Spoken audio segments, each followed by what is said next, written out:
Morning, student. How are you all? Hope you all are fine and enjoying your study in a good way. Student, please watch my videos carefully because I know all the students are not watching the video. So please watch it to understand the chapter.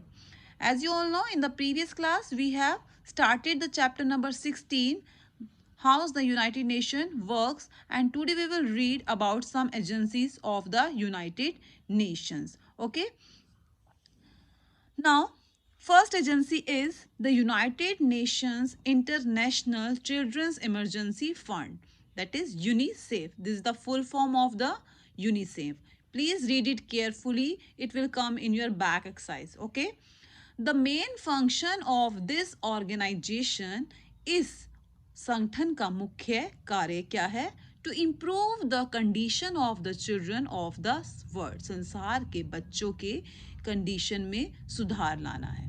It helps millions of mothers, ये लाखों माताओं और बच्चों की मदद करता है जो कि किस पुअर कंट्रीज से हैं, गरीब देशों से हैं. कैसे मदद करता है? By giving them medicines and food, उन्हें दवाइयाँ और खाना प्रदान करा के. It also helps in controlling diseases among the children, ये बच्चों में, ठीक है, बच्चों में बीमारियों को कंट्रोल करने में मदद करता है. In our country, the UNICEF is helping in conducting programs like Anganwadi for the development, education and health of the children. हमारे देश में जो यूनिसेफ है वो क्या कर रहा है? ऐसे प्रोग्राम, ऐसे कार्यक्रम को आयोजित करता है जैसे कि आंगनवाड़ी. आंगनवाड़ी क्या करता है? फॉर द डेवलपमेंट, बच्चों के विकास के लिए, उनकी शिक्षा के लिए और उनके हेल्थ की प्रॉब्लम्स को सॉर्ट आउट करने के लिए. Clear?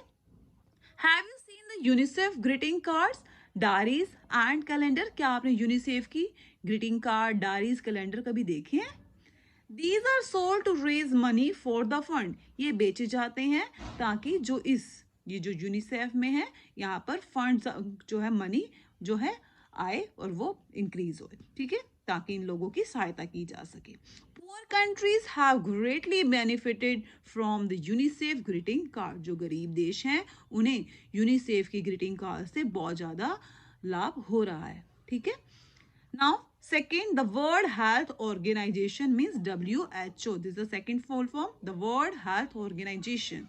It helps the countries, ये क्या करता है? देशों की मदद करता है to improve their health services, उनकी health services को improve करने के लिए. Okay, read it carefully. This is the question answer also. Its main aim, इसका जो मुख्य उद्देश्य है, is to prevent the spread of diseases, ठीक है, बीमारियों को फैलने से रोकना है, ठीक है.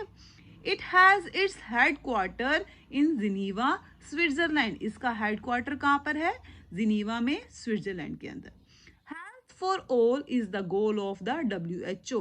WHO का मुख्य जो गोल क्या है, उद्देश्य क्या है? सभी की हेल्थ को देखना है. Okay.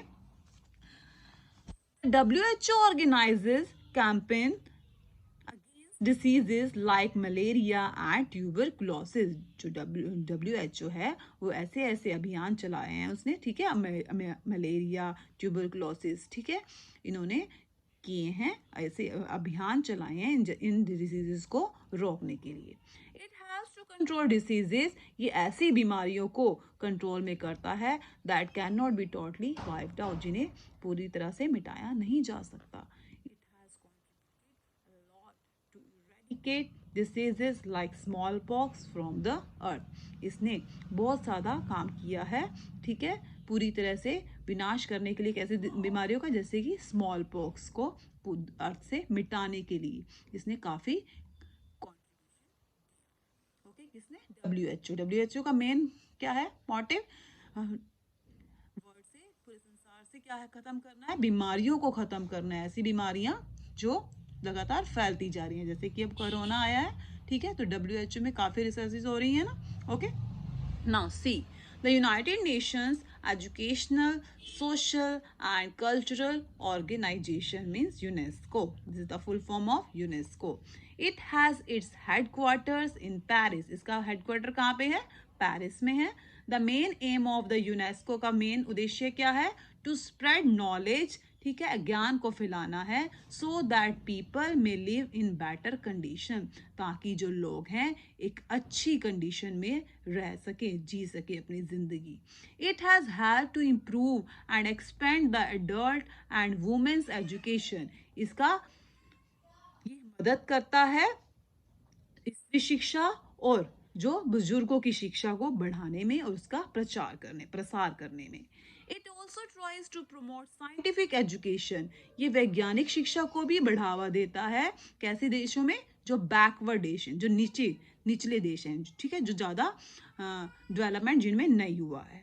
It gives expert advice and training to the nation, ठीक है, ये देशों को, ऐसे देशों, कई देशों में एक्सपर्ट की एडवाइस, ठीक है, एक्सपर्ट की सलाह और उन्हें ट्रेनिंग देता है, ताकि वो क्या कर सके in the preservation of art, architecture and monument, जो हमारी पुरानी स्मारक हैं, ठीक है, उन्हें आर्ट है, उनकी रक्षा के लिए। That are the symbol of the world heritage, जो कि क्या है, हमारे संसार की विरासत है उनको, ठीक है, जो हमारी संसार की ही विरासत है, जैसे कि मॉन्यूमेंट, पुराने स्मारक, आर्ट, पुराना जो भी है चित्रकला, उनको सुरक्षित रहने के लिए देशों को क्या देता है, एक्सपर्ट की सलाह देता है और ट्रेनिंग देता है। Now D, the Food and Agriculture Organisation, that is FAO। It aims to help countries, इसका उद्देश्य क्या है, देशों में इंक्रीज देयर फूड प्रोडक्शन, कि देशों की जो फूड प्रोडक्शन है वो बढ़े, ठीक है, हाँ, जो फूड का जो उत्पादन है वो इंक्रीज हो। इट हैज़ इट्स हेडक्वार्टर, इसका जो हेडक्वार्टर कहाँ है वो बेटा, इन रोम, रोम में इटली, ठीक है, इटली में रोम है, वहाँ पे इसका हेडक्वार्टर है। The FAO expert help countries to improve their method of farming, जो FAO के एक्सपर्ट हैं वो देशों की मदद करते हैं फार्मिंग के तरीकों में सुधार लाने के लिए। To fight disease that destroy crops, ऐसी ऐसी बीमारियों से ऐसी ऐसी बीमारियां जो क्रॉप्स को खराब करती हैं, उससे बचाने में मदद करता है। And to overcome the soil erosion, और मृदा का अपरदन होने से भी बचाता है। They develop new varieties of seeds, ये क्या करते हैं, हमें अलग अलग वैरायटी के सीड्स प्रोवाइड कराता है। फर्टिलाइजर, खाद जो होती है, insecticide and to increase the production, ठीक है, और कीटनाशक दवाइयाँ प्रदान करता है जिससे कि उत्पादन बढ़ सके। Now the International Labour Organisation, ILO, it has, ये मदद करता है देशों की in improving the working conditions of their people, ठीक है, लोगों की काम करने की जो कंडीशन है उसे सुधारने के लिए। It aims to solve the dispute between workers and employees और गवर्नमेंट, ये श्रमिकों और कर्मचारियों, ठीक है, या फिर सरकार के बीच झगड़ों को सॉल्व करने में इस मदद करता है, ये इसका मेन एम है। नाउ मेजर अचीवमेंट्स, कुछ उपलब्धियां जो कि यूनाइटेड नेशन की हैं वो हम रीड करेंगे इसमें। तो there have been So there have still been quite a few wars since the UN came into being, such as war in Korea, Vietnam, Iran, Iraq, etc. ठीक है, यूएन के अस्तित्व में आने के बाद भी कुछ युद्ध हुए हैं, जैसे कि जिन कोरिया का, Vietnam, Iran, Iraq etcetera, yet it has been successful in stopping them from becoming world war, फिर भी जो यूएन है उसने इनको विश्व युद्ध बनने के लिए रोका है, ठीक है, उसमें उसे सफलता मिली है। कुछ युद्ध हुए हैं यूएन के आने के बाद भी, यूएन का मेन मोटिव क्या है कि वॉर्स को रोकना है, लेकिन कुछ युद्ध हुए हैं छोटे मोटे, लेकिन ये वर्ल्ड वार नहीं बने हैं, यूएन ने वर्ल्ड वार बनने नहीं दिया है। तो इसका मेन मोटिव क्या है, इट्स बिगेस्ट अचीवमेंट क्या है, ठीक है, सबसे बड़ी उपलब्धि क्या है, it has been successful in avoiding a third world war so far, इसने तीसरे विश्व युद्ध को, ठीक है, टाला है, ठीक है, तीसरा विश्व युद्ध नहीं बनने दिया है। Okay, now the WHO providing a medical relief, ठीक है, मेडिकल रिलाइफ प्रोवाइड करता है ये, क्या देख रहे हो, it has resolve many international issues peacefully, इसने कई अंतरराष्ट्रीय मुद्दों को शांतिपूर्वक ढंग से सुलझाया है। Now The UN has been trying to make the nations realize the risk of having stockpiles of atomic and destructive weapons. UN लगातार ये प्रयास कर रहा है देशों को बताने में, अगर वो ऐसे ऐसे ठीक है बड़े बड़े वेपन्स रखेंगे, विनाशकारी हथियार रखेंगे, स्टॉक पाइल्स ऑफ एटॉमिक और टॉमक जो ऐसे ठीक है बम वगैरह का स्टॉक करेंगे तो वो उसके लिए अच्छा नहीं है. It encourages them to reduce the number of destructive weapon. वो लगातार उन्हें उत्साहित कर रहा है कि वो इस तरह के हथियारों को अपने पास मत रखें, इकट्ठा मत होने दें, इसकी ठीक है रिड्यूस करें इसे. It has provided relief to refugees. ठीक है, ये शरणार्थियों को and the victim of natural disaster, और ऐसे ऐसे लोग जो कि किसी प्राकृतिक आपदा का शिकार हुए हैं और जो लोग दूसरे देशों से आए हैं, रिफ्यूजीज हैं, ठीक है, उन्हें शरण प्रदान करता है, उन्हें जिंदगी जीने का ढंग देता है.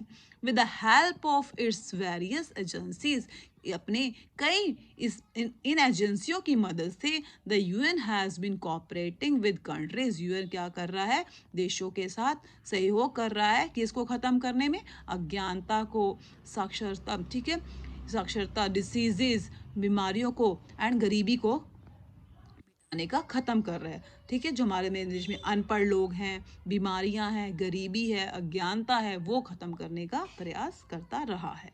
Okay, now non aligned movement, क्या दैट इज नैम. नैम क्या है? After the second world war, द्वितीय विश्व युद्ध के बाद जो यूएसए है, अमेरिका, यूएसएसआर, रशिया है, ये दो एक सुपर पावर बन गए and they started rival military blocks and और कैंप्स. इन्होंने क्या शुरू कर दिया, अपने पास मिलिट्री ब्लॉक्स और कैंप्स रखने शुरू कर दिए. इट सीन्स, इसे लगा that the world was heading for another war, कि वर्ल्ड जो है, संसार एक दूसरे युद्ध की तरफ बढ़ रहा है. जवाहरलाल नेहरू, जो हमारे फर्स्ट प्राइम मिनिस्टर थे इंडिया के, उन्होंने महसूस किया that this type of military blocks are very harmful, कि इस टाइप के जो मिलिट्री ब्लॉक्स हैं वो बहुत खतरनाक हो सकते हैं विश्व शांति के लिए. ही अलोंग, वो और उनके साथ Joseph Broz Tito of Yugoslavia, एक ये पर्सन थे, and the president of and president Abdel Gamal Nasir of Egypt started the non-aligned movement. इन्होंने क्या बनाया, एक non-aligned movement. ये movement क्या था?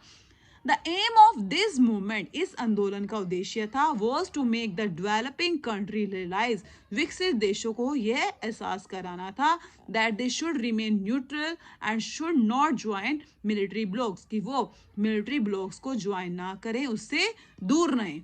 This will prevent wars and maintain world war. इससे ही युद्धों से बचा जा सकता है और विश्व में शांति बनाई जा सकती है. That is the name, NAM. ठीक है, मुख्य उद्देश्य क्या था कि जो विकसित देश हैं वो इन मिलिट्री ब्लॉक से दूर रहें, इसे ज्वाइन ना करें, इसी से ही युद्धों से बचा जा सकता है और विश्व में शांति बनाई जा सकती है. Please listen, please watch it carefully, this video carefully, to understand the topic. Okay, it is the useful topic which helps you in the next class also. Thank you.